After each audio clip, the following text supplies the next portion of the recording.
Друзья, всем привет! Сегодня с вами будем делить вот эту вот красотку, которую я показывал в прошлом видео и рассказывал о том, какие причины есть для того, чтобы пересадить орхидею. Естественные причины. И вот одна из причин — это то, что убегает вот эта вот красотка из этого горшка. Здесь даже две причины. Одна причина то, что она своими корнями зарастила весь объем горшка. Это первое. И вторая причина, уже вторая стадия, что она убегает из этого горшка. То есть, видите, это такой сорт, такая разновидность орхидеи, что она хочет вылезти из горшка и лечь. Поэтому мы сегодня будем из нее делать две орхидеи.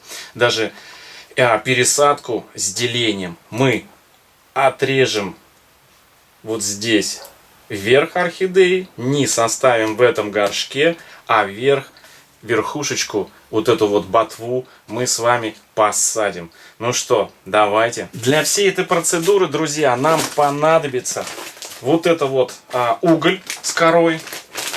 Вот это вот кора, которую я купил когда-то весной, если помните, делал обзорчик всех покупочек, всего необходимого, что вообще нужно купить для орхидей в Леруа Мерлене. У меня есть такое видео. И вот как раз, наверное, прошло уже полгода, и вот пригодилась вот эта вот кора, обычная простая кора, которую мы немножечко размешаем с той корой, которую я купил. Очень дорогую кору, но которая не оправдала моих надежд. Ее куда-то надо девать, и я чуть-чуть ее добавлю. Вот к этой вот коре добавлю немножко угля, мха. И еще нам понадобится с вами вот такие вот ножнички, которыми мы будем отсекать ботву орхидеи, да. И вот такая вот перекись водорода. Посмотрите, да, 3%. Ей с вами мы прижжем или промочим, или смочим, или смажем, ну неважно, срез орхидеи, чтобы убить все бактерии, все бациллы, и чтобы она нормально себя чувствовала, зажила и так далее и тому подобное. Ну что, погнали, давайте. Вот такие ножнички мы возьмем, будем пользоваться ими. Вот сама перекись водорода 3%. Приготовил уголь с корой крупный на дно, дренаж. И вот как так все расположить надо, чтобы все вы видели, чтобы не сломать ничего. Вот такая вот пакет коры. Самый дешевый, 40 рублей в Леруа Мерлене стоит. Я обзор делал коры, и этой коры, и которую купил био на влагоемкость. И вот эта кора оказалась, что больше держит влагу, чем дорогая кора. Видеообзор. Понюхайте, вообще пахнет сосновым лесом. С листвой вперемешку. Прям вообще, чувствуете? Вообще бесподобно. Вот такая кора у меня. С углем уже заранее подготовил. Еще вот на дно подсыплю вот этой дорогой коры в качестве дренажа вот сюда, потому что она влагу не держит, а легко ее с себя сбрасывает. Ну, в качестве дренажа вместо керамзита самое то. А куда ее еще надо приспосабливать? И вот сюда в этой емкости сейчас намешаю вот этой коры с углем и вот этой коры, которую купил в Леруа Мерлене, чтобы нам заполнить вокруг корней орхидеи ботвы, которую срежем с вами. Сейчас вот сюда намешаю, перемешаю все. Как раз вот такого объема должно, в принципе, хватить. Вот так все тщательно, чтобы была такая однородная масса. Вот посмотрите. Да, конечно, щепочки попадаются деревянные, но ничего. Если уж совсем крупные, можно убрать. Мелкие можно оставить. Вот, посмотрите. Вот такая вот кора. И сейчас вот этот мох буду использовать сверху. Сверху, когда горшок посажу, орхидейку, то сверху закрою все вот этой вот мхом этим. Намочу его. Ну что, давайте приступим к экзекуции. как нам ее срезать так, чтобы не повредить ни один корешок. Нужно выбрать, где подлезть. Вот с этой стороны, наверное, будет самое то, чтобы не отрезать никакой другой корень. Просто вот стволик перерезать аккуратно, ничего не повредив. Тут нужно внимательно посмотреть. Да, вот здесь. Вот здесь, наверное, будет самое то. Как-то так надо приноровиться, чтобы еще и вы видели. Вот здесь, вот в этой точке мы отрежем. Достаточное количество корней внизу должно остаться. И воздушных тоже. И потом срез обработаем вот этим вот перекисью водорода. Она новенькая. Сейчас я пипеточку срежу. Колпачок оторву, оставлю. Все закрывается, открывается. Нормально все.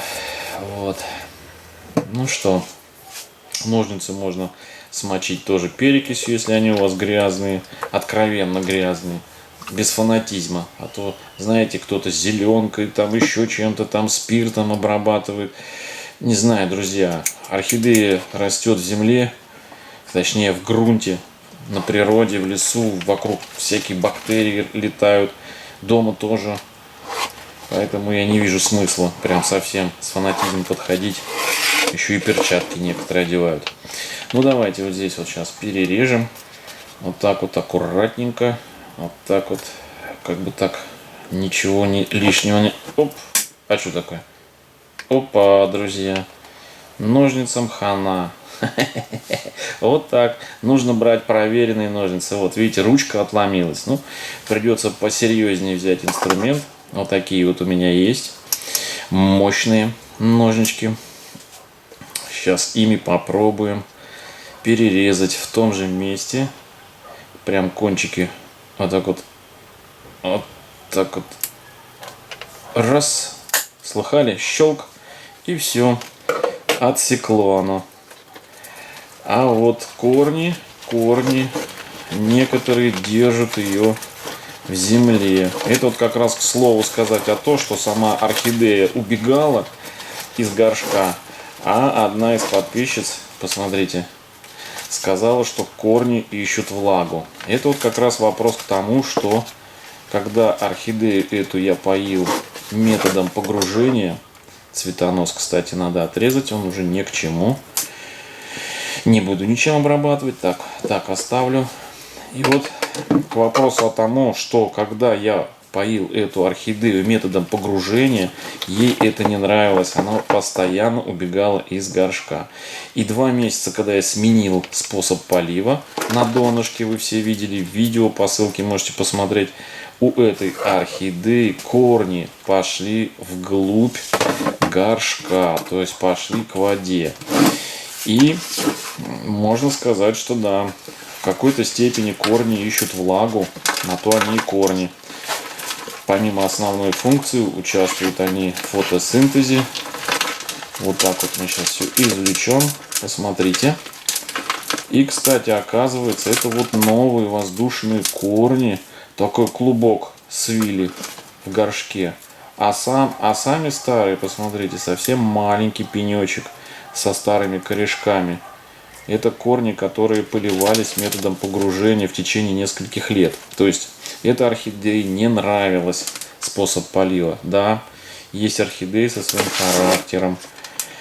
Кому-то нравится, кому-то нет. И вот она убегала. А потом, видите, корни у нее пошли воздушные вглубь горшка к влаге. Ну, у нас и климат такой сухой и жаркий, поэтому вполне вероятно, что и орхидеям нравится такой способ полива, когда мокрые пяточки. У них вот эти все лишние штучки я уберу. Старые цветоносы, которым уже много лет. Вот этой перекисью я сейчас срез просто намочу, прям полью. 3% это слабый раствор, растению ничего не случится, а бактерии всякие, бациллы она обеззаразит. Корни я очищать не буду. На корнях вот это, что осталось из старого горшка, я помещу в новый горшок, в новый субстрат, чтобы микрофлора вместе с этими корнями перекочевала в новый горшок и другие какие-то новые переселенцы не поселились. И вот смотрите, друзья, что касается размера горшка, задают вопрос мне, какой должен быть. Вот такой, чтобы 3-4 сантиметра от краев, от стенок горшка до пучка корней было расстояние, пространство. Видите? Корни в середине и 3 где-то 4 сантиметра до краев, точнее, видите, до стенок горшка. Пространство, которое займет грунт, который мы заранее приготовили. Но сейчас мы обратно посадим наш пенечек в тот же грунт. Я почему-то уверен, что из него у нас получится что-то выжить. А выжить нам нужно деточку какую-нибудь, маленькую пандочку. Я думаю, что если мы не сменим уход за ней и место нахождения этой орхидеи, будем периодически подкармливать ее, то что-нибудь у нее и вырастет. Обратно грунт засыплю, не буду обновлять, все оставлю как и было. То, что корни немножко вспушились, это хорошо. Появились воздушные пазухи. Корни начнут дышать, и мне кажется, что они будут более интенсивно начнут развиваться. Вот так вот прихлопываем, чтобы корни обвились старым грунтом, обволоклись, так сказать. Последние штрихи. И все. Отставляем в сторонку этот горшок. Он нам больше не нужен. Все. Потом поставлю его в светлое место на то же, где он стоял. И займемся нашей ботвой. Посмотрите, оно даже как-то похорошело. Прям как новенькое стало. И вот сейчас мы эту орхидейку засыпем нашим заранее приготовленным грунтом по окружности.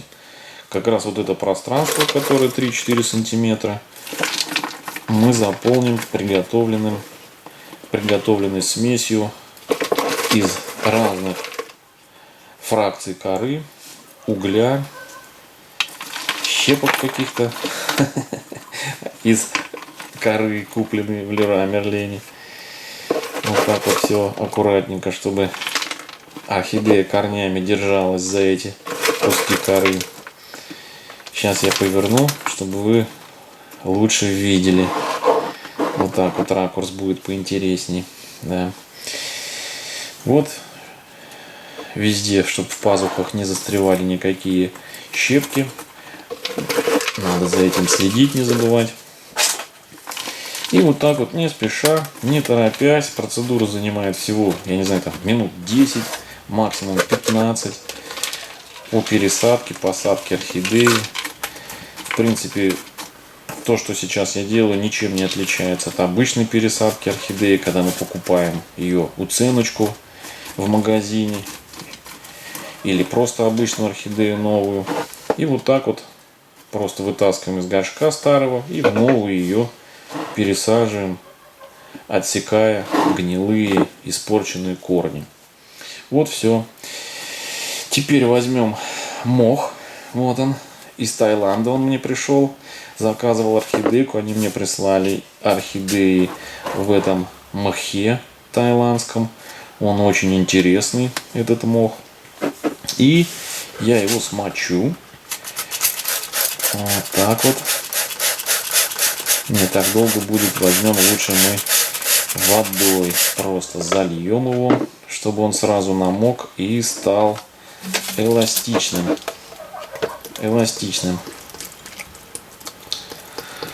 Чтобы как пластилином его залепить всю поверхность горшка. Будет создаваться микроклимат внутри горшка. У нас очень жарко, сухо, поэтому, чтобы влажность была внутри горшка. Когда будет на дне вода, сверху будет мох, то внутри будет определенная влажность, и корни будут неплохо себя чувствовать. Практика показала, и опыт, что моим орхидейкам это очень нравится. Да. Вот так обкладываем мхом, аккуратно, не торопясь, чтобы мох обвивал вокруг корней. Но опять же без определенного фанатизма, без утрамбовки. Надо так, чтобы воздух проходил через мох, когда он подсохнет, чтобы была, скажем так, определенная циркуляция внутрь горшка, чтобы корни могли дышать и грунт проветривался, чтобы корни не были мокрыми. Это самое главное. Они могут быть влажными, орхидеи это любят, но не мокрыми, потому что от мокрого состояния корней начинается процесс гниения. И, кстати, вот чем хорош мох сфагнум, он содержит в себе элементы, которые предотвращают гниение. То есть мох сфагнум, он очень полезный элемент для выращивания, размножения орхидей. Его можно как сверху укладывать, так и внутрь горшка. Но я внутрь горшка не кладу. Вот обычно сейчас бросаю вниз в водичку, где вода стоит на дне горшка чуть-чуть. И вот сверху укладываю.